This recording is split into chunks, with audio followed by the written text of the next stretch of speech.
سمجھ میں نہ آئے، لیکن اس کی برکت ہے کہ ہم اور آپ انبیاء علیہ السلام کا تذکرہ سماعت کرنے کے بعد بہت ساری باتیں ذہن کھلتا ہے، بہت ساری باتیں پتہ چلتی ہے اور زندگی گزارنے کا طریقہ سمجھ میں آتا ہے کہ کس طریقے سے زندگی گزارنا چاہیے۔ بڑی حکمت ہے ان کے اس واقعے میں، اسی لیے قرآن پاک نے احسن القصص کے نام سے اسے یاد فرمایا کہ سب سے بہترین اچھا قصہ ہے حضرت یوسف علیہ السلام کا۔ ہوا یہ، کل کی گفتگو میں آپ نے سماعت کیا تھا کہ رات ہوئی اور بھائیوں نے دروازے پر دستک دی اور رونا شروع کر دیا۔ والد نے پوچھا کہ آخر کیا بات ہے، کیوں رو رہے ہو، یوسف کہاں ہیں؟ ایک دوسری روایت میں ایسا بھی ہے۔ تو انہوں نے پھر تمام باتیں پیش کی کہ ایسا ہے کہ ہم تو آپس میں مسابقہ کر رہے تھے، کمپٹیشن کر رہے تھے، ریس لگا رہے تھے، دوڑ کا مقابلہ کر رہے تھے۔ قالوا یا ابانا انا ذهبنا نستبق وتركنا يوسف عند متاعنا فاكله الذئب، کہ ہم تو آپس میں دوڑ کا مقابلہ کر رہے تھے اور ایک دوسرے کے دوڑنے میں جو ہے ہم ادھر ادھر نکل گئے آگے، اور ہم نے یوسف کو سامان کے پاس یہ چھوڑا تھا کہ بھئی تو سامان کی حفاظت کرنا، ادھر ادھر مت جانا، اور ہمیں کیا پتا تھا، اتنے میں بھیڑیا آیا اور کھا گیا اسے۔ تو آپ نے جو کہا تھا وہ ہمارا، جو آپ کا جو شک تھا وہ صحیح ہو گیا۔ ابھی ہم کیا کریں، اب ہم جو کہہ رہے ہیں اس پر آپ کو یقین بھی نہیں آئے گا، لیکن ہم تو سچ کہہ رہے ہیں۔ یہ اس طریقے سے ان لوگوں نے جو وہ کہا، اور آپ نے سنا تھا کہ ایک ہرن کو یا ایک بکری کو یا ایک دمبے کو، ایک بھیڑیے کو ذبح کیا اور پھر اس کے خون سے جناب یوسف علیہ السلام کے کرتے کو، ان کے قمیص کو رنگ دیا، اور پھر اس کے بعد جناب یعقوب علیہ السلام کی خدمت میں پیش کیا۔ یہ تمام باتیں ہوئی تو جناب یعقوب علیہ السلام نے کہا کہ آج تک میں اتنا حکیم اور اتنا چالاک بھیڑیا تو میں نے نہیں دیکھا کہ جو جناب یوسف کو کھا لے، انسان کو کھا لے اور کپڑا چھوڑ دے اور کپڑے پہ کوئی اثر نہ ہو، تو ایسا میں نے نہیں دیکھا۔ اور اس کے بعد جو ہے پھر آپ نے جو رونا شروع کیا، حزن و ملال، وہ کیفیت طاری ہوئی کہ رات بھر آپ جو ہے بے ہوشی طاری رہی آپ پر، اور بھائیوں کو بھی اس چیز کا احساس ہوا کہ کہیں ایسا نہیں کہ والد کا انتقال ہو گیا اور ہم دو جرم میں شریک ہوں۔ اس طریقے سے انہوں نے جو ہے وہ بات شروع کی، اور پھر اس کے بعد ہوا یہ کہ جناب حقیقت حال تو یہ ہے کہ جناب یوسف علیہ السلام ابھی جو کنویں میں ہے، اور کنویں سے پھر نکلنے کی تدبیر اللہ تبارک تعالیٰ نے کی کہ حضرت ابن عباس فرماتے کہ قافلہ مدین سے مصر کی طرف روانہ ہوا، وہ قافلہ راستہ بھٹک گیا، ایسے جگہ پر پہنچا جہاں وہ اندھیرا جنگل تھا، اور ایک ایسا جنگل تھا کہ بیابان، وہاں پر کسی کا کوئی گزر نہیں ہوتا، کوئی راستہ نہیں تھا، اور وہاں پر وہ قافلہ جو ہے وہ پیاس کی شدت تھی، اور قافلہ جو ہے وہ تلاش کرتے کرتے کنواں نظر آیا جس میں یوسف علیہ السلام تھے۔ اور پھر اس کے بعد وہ شخص جو ہے، میں نے کہا تھا کہ مالک بن زوار خزائی نے جو ہے وہ کنویں میں ڈول ڈالا، جناب یوسف ڈول کے ذریعے سے باہر آئے، آنے کے بعد دیکھا تو اس نے نعرہ لگایا اور مارے مسرت کی خوشی کے، یا بشرا ھذا الغلام، کیا ہی خوبصورت یہ غلام ہے، خوشخبری ہو ہمارے لیے، خوشخبری ہو ہمارے لیے، ہم نے ایک بچہ پایا، ایک بچہ پایا۔ اس طریقے سے اس نے جو ہے وہ بلند آواز کیا، پورے لوگ دوڑتے چلے آئے، کیا ہوا کیا ہوا، پتہ چلا کہ ایک بچہ ملا ہے۔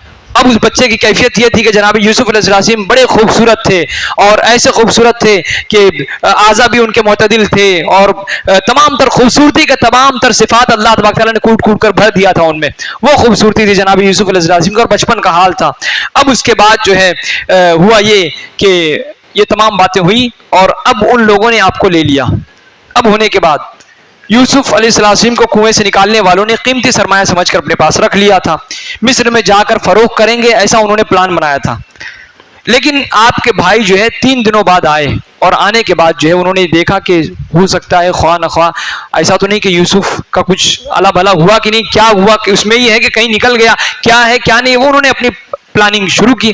پہنچنے کے بعد جو ہے وہ 3 روز کے بعد قافلے کے پاس کنویں میں دیکھا، جھانکا تاکا، آواز لگائی، دیکھا تو نہیں پایا، قریب دیکھا ہے قافلہ موجود ہے، ان سے پوچھا کہ دریافت کیا کہ کیا تم نے کسی بچے کو یہاں پر دیکھا تھا؟ تو انہوں نے کہا ہاں ایسا ایسا ہے، ہم نے ڈول کے ذریعے سے اسے نکالا ہے، تمام باتیں ہوئی۔ تو اب جو ہے ان بھائیوں نے کہا کہ یہ ہمارا بھاگا ہوا غلام ہے، بڑا نافرمان ہے، ہماری کچھ نہیں سنتا، اور بھاگ کر اس میں پناہ لیا تھا، ہم نے مجبوراً اس کو جو ہے پھر اس میں ڈال دیا۔ اس طریقے سے انہوں نے جو ہے وہ پھر انہوں نے کہا کہ ہم اس سے بیزار ہیں، ہم اس غلام سے بیزار ہیں، اب اگر تم اسے خریدنا چاہتے ہو، تمہارا دل اگر اس پر آ گیا، تم اسے خریدنا چاہتے ہو تو ہم کھوٹے سکے میں سستے ہی بھاؤ میں بھیج دیں گے، جاؤ لے جاؤ، جان تو چھوٹے گی، ہماری جان تو بخش دے گا، یہ جائے گا تو کم سے کم۔ تو اس طریقے سے انہوں نے جو ہے وہ جناب یوسف علیہ السلام کو کھوٹے سکے میں خریدا، اور پھر اس کے بعد یہ ہوا جسے قرآن پاک نے بیان کیا کہ وہ کھوٹے سکے میں انہوں نے خریدا، اور اس کے بعد جو ہے روایتوں میں آیا کہ آخرکار آپ کو 20 یا 22 کھوٹے درہموں میں بیچا گیا، 20 یا 22 روپے، کیا ویلیو ہے اس کی، اور حضرت یوسف کی کیا ویلیو تھی، اللہ کے نبی۔ اور اس کے بعد ہوا یہ کہ اب بیچ دیا انہوں نے، ان کی ملکیت ختم، اور جناب یوسف کی ملکیت پر اب تاجر یا قافلے والوں کی ملکیت شروع ہو گئی۔ آخر کیا ہوتا ہے، جب آپ کے بھائیوں نے آپ کو کھوٹے درہموں سے بیچ دیا تو تاجروں کو کہا کہ یہ چور ہے، اور بھاگ بھی جاتا ہے، چوری بھی کرتا ہے، بھاگ بھی جاتا ہے، یہ رکتا نہیں کہیں، ایک جگہ ٹکتا نہیں، اپنے مالک کا وفادار نہیں ہے، یہ ہر جگہ جو ہے وہ جاتا آتا رہتا ہے۔ تو جو ہے اس تاجر نے آپ کو قید کر لیا، جس نے لیا تھا اس نے آپ کو قید کر لیا، مالک بن زعر خزائی، اس نے جو ہے وہ آپ کو، اور آپ کی نگہبانی میں ایک حبشی غلام رکھ دیا کہ تو دیکھنا اس کی نگہبانی کرنا، یہ ادھر ادھر بھاگ نہ جائے۔ اور جب آپ وہاں سے کوچ کرنے لگے تو آپ رونے لگے، جب اب جو ہے مدین چھوڑ رہے ہیں، اپنا شہر چھوڑ رہے ہیں، وہ شہر کی سرحدوں کو چھوڑ رہے ہیں، اور اب رونے لگے۔ ظاہر سی بات ہے کہاں جائیں گے، کب ملیں گے، کیا ملیں گے کہ نہیں ملیں گے یہ بھی معلوم نہیں ہے، کچھ نہیں معلوم، ابھی حالات کیا ہیں بتایا نہیں جا سکتا، اور پھر بچے ہیں، کوئی بڑا ہوتا تو درد سہ سکتا تھا، بچے ہیں، بچپنے کا حال ہے، اور غریب الوطنی بھی ہے، اپنے وطن سے گھر کے پاس رہ کے بھی گھر پہ نہیں جا سکتا ہوں میں، اتنا مجبور ہوں میں، اتنا بےکس ہوں میں۔ اب اس کے بعد رونے لگے، تاجر نے آپ سے پوچھا بیٹا کیوں روتا ہے، یہ لڑکے کیوں تو روتا ہے؟ تو آپ علیہ السلام نے فرمایا کہ جن لوگوں نے مجھے بیچا ہے میں ان کو الوداعی سلام کہنا چاہتا ہوں، جن لوگوں نے مجھے بیچا ہے میں انہیں الوداعی سلام کہنا چاہتا ہوں، پتہ نہیں اب ملوں نہ ملوں ان سے، جن لوگوں نے بیچا ہو تو بھائی ہے نا ان کے، پتہ نہیں اپنے بھائیوں سے ملیں گے کہ نہیں ملیں گے، اور پھر ایسا الوداعی سلام کرنا چاہتا ہوں جو کبھی نہ لوٹنے والا ہو، جو کبھی نہ لوٹنے والا کرتا ہے کہ بھائی میں چلا، اب زندگی رہی تبھی ملاقات کریں گے، بولتے ہیں نہیں لوگ کہ چلتا ہوں یار اب میں جا رہا ہوں، بعض لوگ عمرہ اور حج کرنے کے لیے جاتے ہیں تو آخری سلام کرتے ہیں، بعض لوگ یہاں سے گاؤں چلے جاتے ہیں تو پھر کبھی آنا ہو نہ ہو تو الوداعی سلام کرتے ہیں، بھائی اب زندگی رہی تو انشاءاللہ پھر ملیں گے، تو آخری سلام ہوتا ہے، کبھی نہیں ملتے تو بیچارہ ان کا وہی آخری سلام رہ جاتا ہے، اور نہیں تو بعد میں توفیق ملتی ہے تو پھر بھی آتے ہیں۔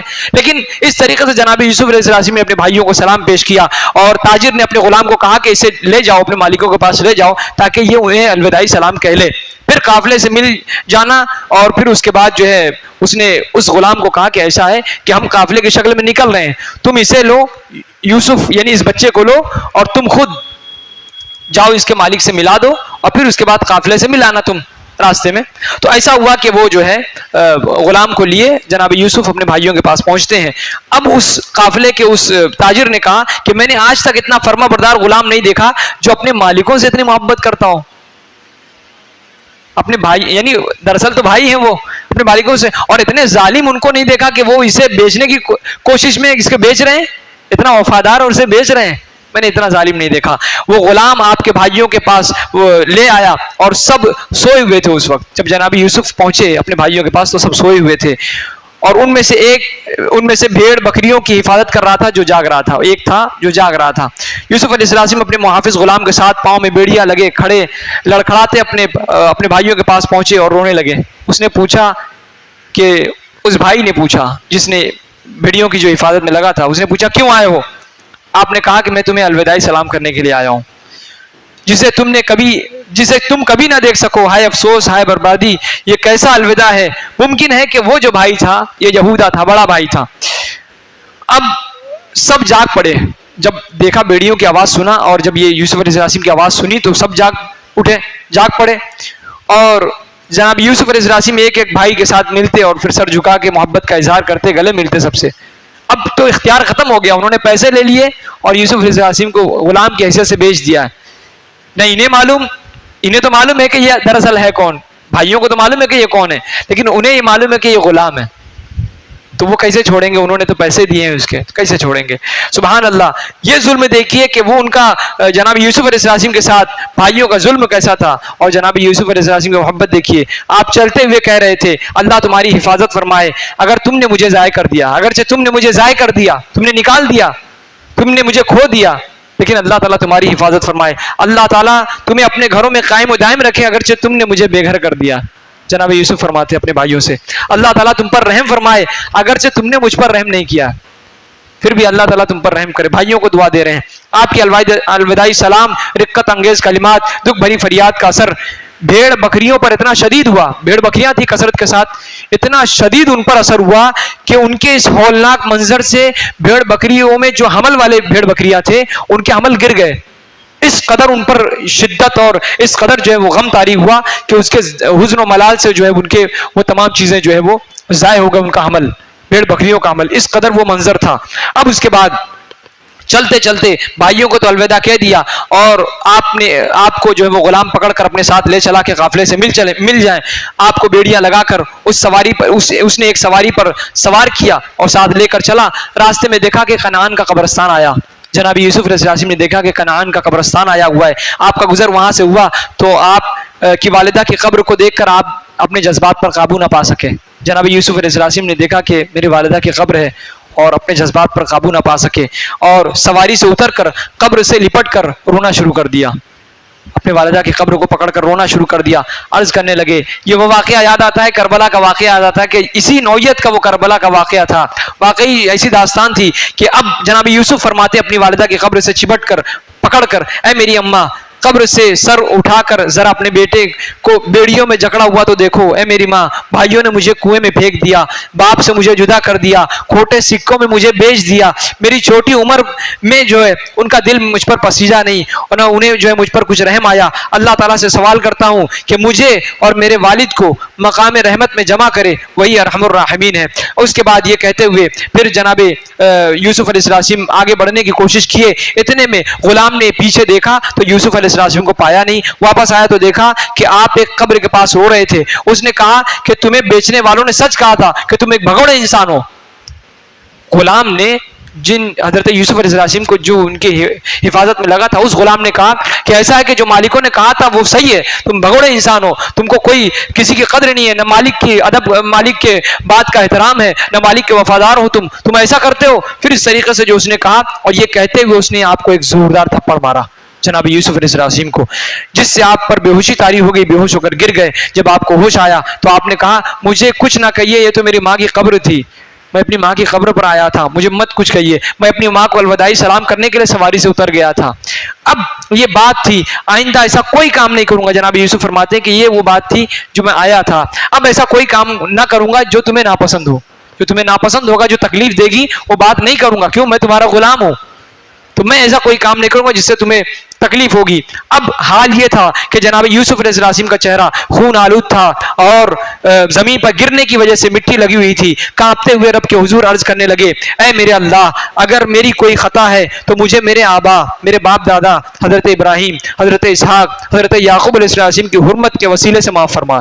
اس طریقے سے جناب یوسف علیہ السلام نے دعا فرمائی، اور آپ کی اس حالت کو دیکھا، جو ہی گریہ اوزاری کی حالت کو دیکھا کہ آپ کی اس حالت کو دیکھنے کے بعد آسمان کے فرشتے بھی جو ہے پکار اٹھے. پکارنے کے بعد اللہ تعالیٰ نے آپ کے حضور اللہ تعالیٰ کے حضور آپ نے فریاد کی، اور فرشتوں نے فریاد کی رب کے حضور میں. جناب یوسف علیہ السلام زمین پر فریاد کر رہے ہیں رب سے، اور فرشتوں کی وہاں انجمن نے پروردگار عالم سے فریاد کیا، پکار اٹھے کہ اے پروردگار، اے جو ہے فرشتوں نے فریاد کیا رب کی بارگاہ میں. جو ہی فرشتوں نے فریاد کیا، رب تعالیٰ نے فرمایا، اے میرے فرشتوں، یہ میرا نبی ہے اور میرے انبیاء کا یعنی حضرت ابراہیم علیہ السلام، حضرت اسحاق علیہ السلام، حضرت یعقوب، یہ جتنے ہیں سب انبیاء ہیں، اور میرے نبیوں کا بیٹا ہے جو مجھ سے فریاد کر رہا ہے اور مجھ ہی سے امداد کا طالب ہے. میں ہی اس کی فریاد کو سننے والا ہوں اور اس کی فریاد کو پہنچنے والا ہوں، سب فریاد کرنے والوں کی فریاد کو سنتا ہوں. رب تعالیٰ نے کہا، اے جبریل جاؤ اور میرے بندے کی امداد کرو. جناب جبریل نے آ کر کہا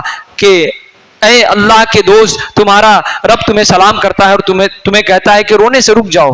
روتے کیوں ہو؟ مت رو، رونے کی کوئی ضرورت نہیں ہے. تم نے 7 آسمانوں کو فرشتوں کو رلا دیا. تم نے اس طرح جو ہے 7 آسمانوں کو رلا دیا. آسمان میں جتنی مخلوقات ہے وہ سب رونے لگے تمہارے اس عمل کے ذریعے سے.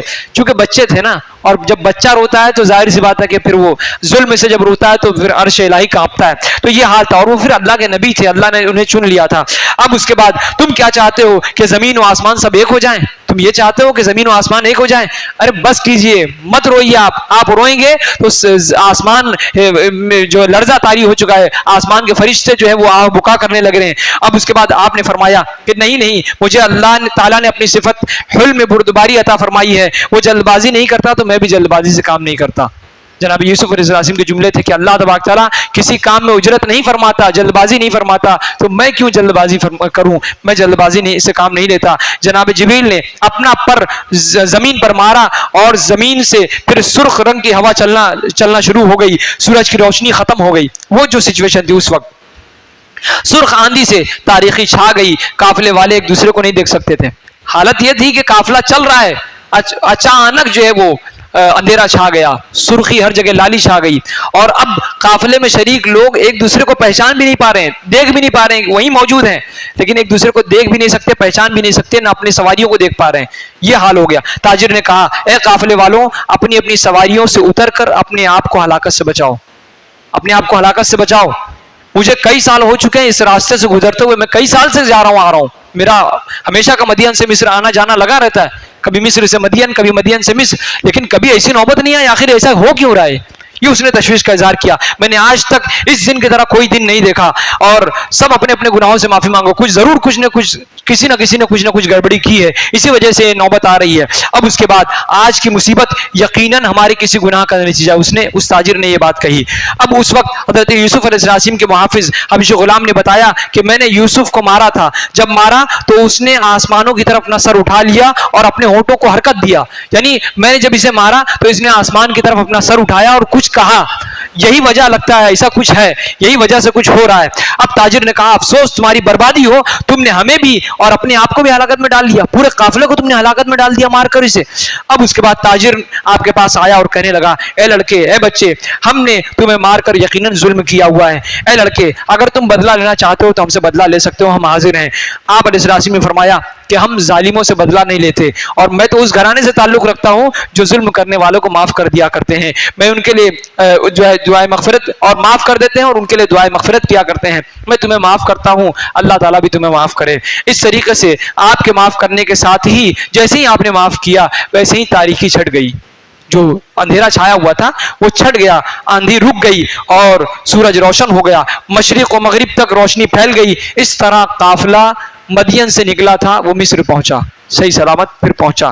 اب اس کے بعد یہ دیکھیے کہ سبحان اللہ، نبی کی کیا شان ہے، نبی پر ظلم کرنے والے کیسے اللہ کے عذاب میں گرفتار ہوئے، وہاں ظلم کیا یہاں گرفتار ہوا۔ اب اس کے بعد جو ہے لیکن دیکھیے کہ اللہ کے نبی نے صبر کا دامن جو ہے وہ ہاتھ سے جانے نہ دیا، اور ظالموں کے لیے وہ ہمیشہ دعا کرتا رہا۔ پھر اس کے بعد ہوا یہ کہ جناب یوسف علیہ السلام کو مصر کے بازار میں لایا گیا، چونکہ بھائی اصول یہ تھا، قاعدہ یہ تھا کہ جو ہم غلام کو خریدے ہیں اسے اچھی، غلام کو خریدنا بیچنے کا رواج تھا، جو اچھا پروفٹ دیتا، جو اچھا پیسہ بینک بیلنس دیتا، اس کو ہمارے تجارتی تھا وہ غلام، جو اچھا پیسہ دیتا اسے بیچ دیا جاتا، اس کے حوالے اسے کر دیا جاتا۔ جناب یوسف کو لایا گیا، جناب یوسف عام غلاموں کی طرح کوئی غلام نہیں تھے۔ اچھا، پہلے غلام کا حال یہ تھا کہ کالے کلوٹے دم ایسے اور ہٹے کٹے، کالے کلوٹے دم، کبھی لاغر ہو تو اس کی اور بھی ویلو گر گئے، اور اگر ہٹا کٹا ہے تو اس کی اپنی اہمیت تھی، اور جن کی کوئی ویلو نہیں تھی وہی غلام بنتے تھے، بیچارے وہی غلام ہوتے تھے، انہیں بیچا جاتا تھا۔ لیکن یہ غلام کی اہمیت تو کچھ اور ہے، کون جانے کہ یہ غلام ہے یا آقا ہے، یہ غلام ہے کہ آقا ہے، کسے کیا پتا۔ بہرحال اب اس کے بعد جناب یوسف علیہ السلام کو مصر کے بازار میں بحیثیت غلام بیچا جانے لگا، تو آپ کے حسن و جمال کی وجہ سے قیمت بڑھتی چلی گئی۔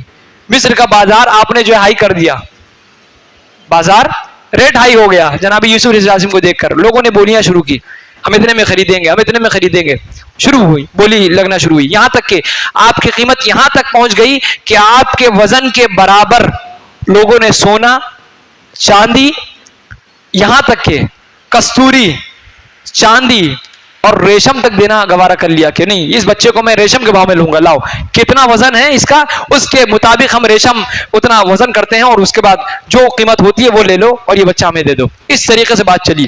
اب جب بھاؤ لگا تو اب جو ہے اتنی بڑی ہوئی قیمت دے گا کون؟ وہی ہوگا جو علی شاہ ہوگا، جو جناب علی ہوگا، جو بڑا آدمی ہوگا، وہی اس میں ہاتھ ڈالے گا کہ بھائی ٹھیک ہے جو نیلامی لگ رہی ہے اس میں میں بڑھ چڑھ گئی حصہ لیتا ہوں۔ تو ہوا یہ کہ اتنی بڑی قیمت ادا کرنے کے لیے لوگوں میں طاقت نہ تھی، اس لیے آپ کو مصر کے وزیر خزانہ نے اتنی قیمت دے کے خرید لیا. مصر کے وزیر خزانہ جو وہاں کا جو خزانے کا جو مالک تھا، منسٹر، خزانے کا جو منسٹر تھا، اس نے آپ کو خرید لیا. جیسے آج کے طور پر مثال کے طور پر آپ یہ سمجھیے کہ آر بی آئی کا جو گورنر ہے، R B I reserve bank of India کا جو گورنر ہے، اس نے آپ کو خرید لیا. مثال آپ سمجھنے کے لیے، کیونکہ اس کے ہاتھ میں نوٹ ہے، کرنسی ہے، اور وہی تمام چیزوں کا ریٹ نکالتا ہے، بڑھاتا ہے، گھٹاتا ہے، سب کرتا ہے. تو اس کے پاس پورا خزانہ ہوتا ہے، اسی خزانے کے میسر سے وہ ہندوستان میں خزانے نافذ کیا کرتا ہے، جتنی ضرورت ہے اتنا پیسہ اور سکہ نکالا کرتا ہے اسی. تو اس طریقے سے وزیر خزانہ جو تھا اس نے لیا آپ کو، اور اس کا نام قطفیر یا اطفیر تھا، اور لقب عزیز مصر تھا. مصر کا عزیز یعنی مشہور تھا کہ عزیز مصر، یعنی مصر میں سب کو عزیز تھا، اسی لیے عزیز مصر تھا، وہ سب کو پیارا تھا، اسی لیے عزیز مصر تھا. اس وقت کا بادشاہ ریان بن ولید تھا، جو عمالقہ ایک قبیلہ تھا، اس قبیلے سے تعلق رکھتا تھا. وہ یوسف علیہ السلام پر ایمان بھی لایا تھا بعد میں، اور اسی نے حضرت یوسف علیہ السلام کو وزیر خزانہ بنایا تھا. اسی نے، اس پر انشاءاللہ بات آئے گی تو آگے بتاؤں گا. اس کے بعد قابوس بن مصعب بادشاہ بنا، جس کو آپ نے دعوت ایمان دی تھی، لیکن اس نے ایمان سے انکار کیا تھا، ایمان نہیں لایا تھا. خیال رہے کہ مصر کے بادشاہوں کا لقب فرعون ہوا کرتا تھا. فرعون فرعون فرعون یعنی نسل در نسل فرعون ہی ہوا کرتے تھے مصر کے بادشاہوں کا. انگلش میں فروہا کہتے ہیں، فروہا. تو وہ یعنی حضرت یوسف علیہ حضرت یعقوب علیہ السلام سے بھی وہ سلسلہ چلا، اور حضرت موسیٰ علیہ السلام کے زمانے میں جو فرعون تھا، اس فرعون کا نام الگ تھا، لیکن وہ فرعون وہ ڈائناسٹی تھی، ایک بادشاہت کا وہ سلسلہ تھا جس میں سب کو فرعون ہی کہا جاتا تھا، فرعون ہی کہا جاتا، لیکن ان کا نام تھا، ایک ایک نام تھا. تو اب بتا رہے ہیں، لیکن جو فرعون مشہور جو ہے، جو حضرت موسیٰ علیہ السلام کے زمانے میں تھا، وہ بہت بعد میں آیا. جو حضرت موسیٰ علیہ السلام کے زمانے میں تھا، وہ موسیٰ علیہ السلام کے زمانے میں آیا، وہ بہت بعد میں آیا. ٹھیک. عزیز مصر نے جب آپ کو خریدا تھا تو اس وقت آپ کی عمر 17 سال تھی. 17 سال، 13 سال آپ اس کے گھر میں رہے، اس کے گھر رہے. ریان بن ولید نے جب آپ کو وزیر خزانہ بنایا، وزیر بنایا، تو آپ کی عمر 30 سال تھی. آپ کو 33 سال کی عمر میں اللہ تبارک تعالیٰ نے ملک کو حکمت سے نوازا، اور آپ 120 سال کی عمر تک جو ہے دنیا میں رہے، اور پھر 120 سال کے بعد دنیا سے رخصت ہوئے. 120 سال آپ کی عمر تھی. اس طریقے سے اللہ تبارک تعالیٰ نے جو ہے وہ انعام و اکرام سے نوازا تھا، اور اس طریقے سے آپ نے واقعات سماعت کیا. انشاءاللہ کل اس گفتگو کو آگے آپ سماعت کریں گے کہ کس طریقے سے حضرت یوسف علیہ السلام بادشاہ کے محل میں ہوتے تھے عزیز مصر کے، اور کس طریقے سے کھانا پینا اٹھنا بیٹھنا ہے تو غلام کی حیثیت سے خریدا گیا ہے، لیکن وہ غلام کوئی معمولی نہیں تھا، وہ تو آقا تھا، اور آقا ناز و نخرے میں پل رہا تھا. اور پھر ہوا یہ کہ عزیز مصر نے لایا تو بڑی شاہانہ انداز میں کھلایا پلایا، رہن سہن اٹھنا بیٹھنا ہر چیز جو ہے بڑے سسٹم سے جناب یوسف علیہ السلام کو عطا کیا. کہاں مصر کے بازار میں فروخت ہوئے، اور کہاں اللہ تبارک تعالیٰ نے جو ہے مقدر سوارا، اور کہاں سے کہاں اٹھایا. اللہ تبارک تعالیٰ جب جسے چاہتا ہے نوازتا ہے. تعز من وتعز من تشاء وتذل من تشاء، کہ تو ہی جسے چاہے عزت عطا فرماتا ہے، تو ہی جسے چاہے ذلت عطا فرماتا ہے. یہی ہے اللہ تبارک تعالیٰ کارخانے قدرت کا نظام ہے. زمین سے اٹھاتا ہے آسمان پر، اور کسی کو آسمان سے اٹھا کر زمین پر گراتا ہے. یہی حال ہے. اللہ تبارک تعالیٰ ہم سب کو نیکیوں کی توفیق عطا فرمائے، برائیوں سے بچائے، نیکیوں کی توفیق عطا فرمائے. جو کچھ ہم ظاہری عبادتیں کریں نہ، اور پروردگار عالم، اور جو کچھ ہم باطنی عبادت کریں، تمام تر عبادتوں کو اپنی بارگاہ میں قبول فرمائے. دوران گفتگو جو بھی خطا ہوئی پروردگار مجھے معاف فرمائے. استغفر اللہ ربی من کل ذنب واتوب الیہ. الحمدللہ رب العالمین. اللهم صل علی سیدنا و مولانا محمد وبارک وسلم. صلاۃ و سلام علیک یا رسول اللہ صلی اللہ تعالی علیہ وسلم. مالک بادشاہ کریم کارسازا پروردگار عالم، ہم سب کو نیکیوں کی توفیق عطا فرما، برائیوں سے بچا، نیکیوں کی توفیق عطا فرما. اچھا سچا نیک مسلمان بن کر زندگی گزارنے کی توفیق عطا فرما. دوران گفتگو جو بھی خطا ہوئی پروردگار مجھے معاف فرمائے، اور پروردگار عالم ہم سب کو ماہ رمضان مبارک کی خیرات عطا فرما، بے شمار لازوال عطا فرما، ظاہری باطنی تمام تر عبادتوں کو قبول فرما. اور پروردگار عالم ماہ رمضان یہ عشرہ مغفرت ہے، پروردگار عالم اس عشرے کا صدقہ دفعل ہم سب کی مغفرت فرما. بے پناہ لوگوں کو تو بخشتا ہے پروردگار عالم، بخشائے لوگوں میں ہمارا بھی نام شامل فرما. ہم سب کو اپنی رحمتوں سے مالا مال فرما. پروردگار عالم ہم سب پر کرم فرما، رحم فرما. اور پروردگار عالم جو ہمارے دلوں میں نیک جائز تمنا ہے، تمام در جائز تمناؤں کو، مرادوں کو، التجاؤں کو پورا فرما. تجھے فضل کرتے نہیں لگتی بار، نہ ہو تجھ سے مایوس امیدوار. ان اللہ و ملائکتہ یصلون علی النبی یا ایھا الذین آمنوا صلوا علیہ وسلموا تسلیما اللهم صل على سيدنا مولانا محمد وبارك وسلم صلاة وسلام عليك يا رسول الله صلى الله تعالى عليك وسلم سبحان ربك رب العزة عما يصفون سلام على المرسلين والحمد لله